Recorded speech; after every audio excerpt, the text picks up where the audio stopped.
Okay, so somebody asked me here recently if I would do a video on Chibsons, counterfeit Gibson guitars, fake counterfeit Gibson guitars, also known as Chibsons, which is a matchup for Chinese Gibsons. And the truth is, I did a video on this topic, like, I don't know, 5 years or something so ago, and even I couldn't find the video. So, but regardless, it was a long time ago. I figured it was time for an update, so we're gonna do a quick one here.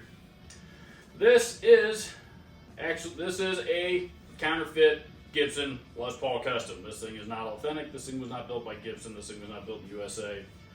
It was built overseas. It's if you can't tell by just looking at it, trust me, it's fake, and it continues to reside with me.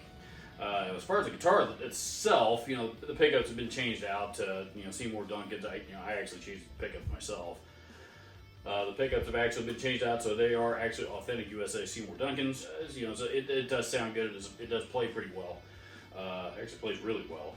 I've had it for a while, and cool on stage, but it's, like I said, it's not real. So let's learn how to identify one of these things, shall we? First thing I always look at is the headstock.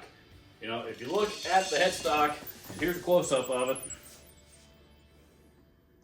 If you look at the headstock, the shape just isn't quite right. You can tell the mustache, the headstock is a little bit off. The shape is a little bit narrow. It just isn't quite right compared to an authentic Gibson. And for comparison, here is an authentic Gibson Les Paul. This is my Zakk Wylde Vertigo Les Paul. This is, basically for all intents and purposes anyway, that's the headstock that comes on a Les Paul Custom, give or take. So, you can see they're shaped slightly differently. This one just isn't quite right. Also, on the back of the headstock, a couple of things. You'll notice the serial number is stamped in, with Gibsons that have hard stamped serial numbers, 8-digit, 9-digit, those, even some of the older 5-digit ones, but primarily the 8 and 9-digit ones, this one being an 8. The ones that are hard stamped, the Gibson hard stamps into the back of the headstock, Gibson always stamps those serial numbers in before they apply the finish. You will notice this one has been stamped in after the finish has been applied, which makes it much easier and easier to read, more legible compared to. This isn't Les Paul, but the example is still the same.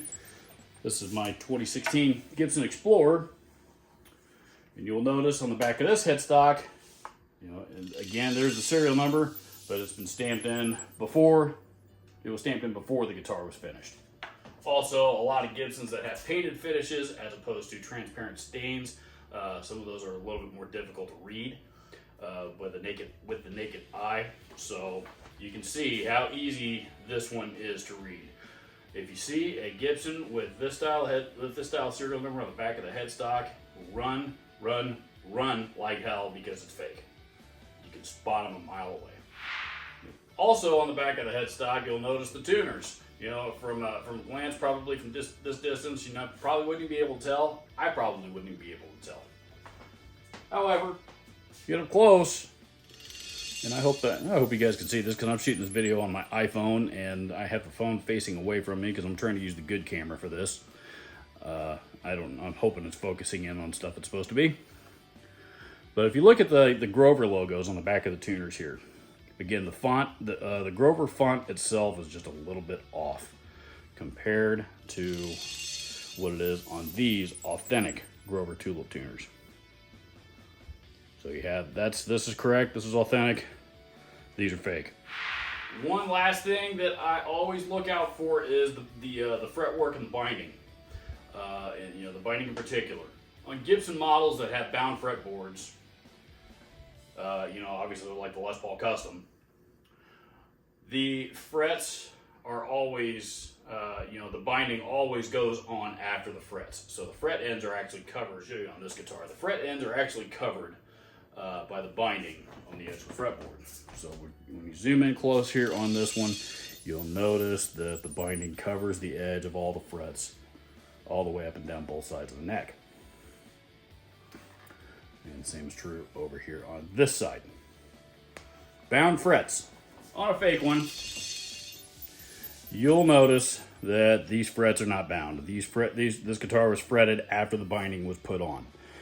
This is a characteristic that you see more commonly on the Epiphones, and there have been some exceptions even to the Gibson name, which I'll get to in a minute. But for the most part, Gibsons with bound fretboards, the binding goes on after the frets, and the edges of the frets are bound, which, as you can see, these are not. Now, exceptions to that rule. Gibson guitars are workhorses for a lot of people, and if the day ever comes around that I need to have this guitar refretted, whatever luthier goes to do it is probably going to remove the binding, refret the guitar, and then put refret it over the binding, because rebinding the frets is a very, very long, intensive process. So a lot of Gibsons that have been refretted are the frets are not bound. The new frets. When Henry had Gibson going through their, I don't even know what you would call it, but it was in their Henry Jeskowitz era, and for a number, what they were trying to do is every single model year they were trying to come out with different features. So 2015 had this set of features, 2016 had this neck width, et cetera, et cetera, et cetera.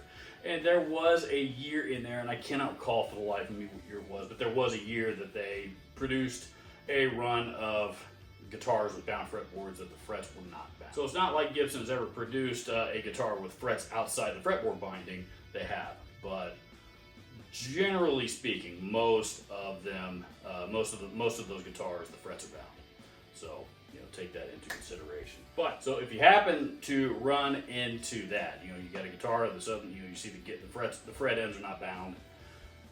Before you panic, make sure and look at some of the other things I also showed you.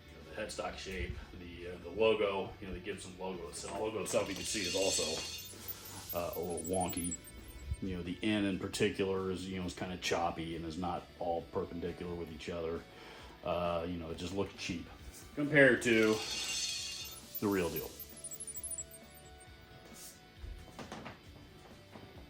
So keep an eye out for any of those signs.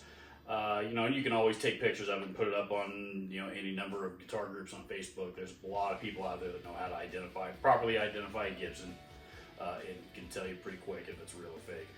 Because these things that I've showed you are not true to every fake Gibson that are out there, but most of the Chibsons that I've seen, and I've seen a lot of them at this point, they pretty much all have it. So thanks for humoring me through this short video. Like, subscribe, all that stuff. Do the thing. Adios.